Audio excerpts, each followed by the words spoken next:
Hi friends, welcome to Chennai అత్త cooking. Chennai అత్త కుకింగ్లో ఇవాళ అరటికాయ వేపుడు ఎలా చేయాలో చూద్దాం. ముందుగా స్టవ్ వెలిగించి వండి పెట్టుకోవాలి. అందులో కొంచెం ఆయిల్ వేసుకొని ఆయిల్ కాగాక అర స్పూన్ ఆవాలు వేసుకోవాలి. ఆవాలు చిటపటలాడాక అర స్పూన్ జీలకర్ర, అర స్పూన్ మినపప్పు వేసి దోరగా వేయించుకోవాలి. ఇవి దోరగా వేగాక కొన్ని వెల్లుల్లి రేకలు చెదకొట్టి పెట్టుకొని అవి కూడా అందులో వేసుకోవాలి.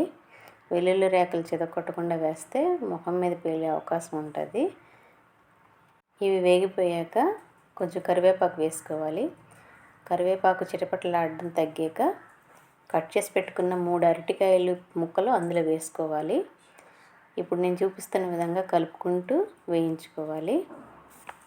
ఈ అరటికాయ ముక్కలకి మూత పెట్టకుండానే వేయించుకోవాలి. మూత పెట్టామంటే కింద బాగా అడుగు పెట్టే అవకాశం ఉంటుంది. ఇప్పుడు దీంట్లో 1.5 స్పూను సాల్ట్ వేసుకుంటున్నాను. మీ టేస్ట్కి తగినట్టుగా మీరు వేసుకోవచ్చు. నాకైతే 1.5 స్పూన్ సరిపోతుంది. ఇప్పుడు ఇది బాగా వేయించుకోవాలి. ఈ అరటికాయ ముక్కలు వేగడానికి ఎంతో సమయం పట్టదండి.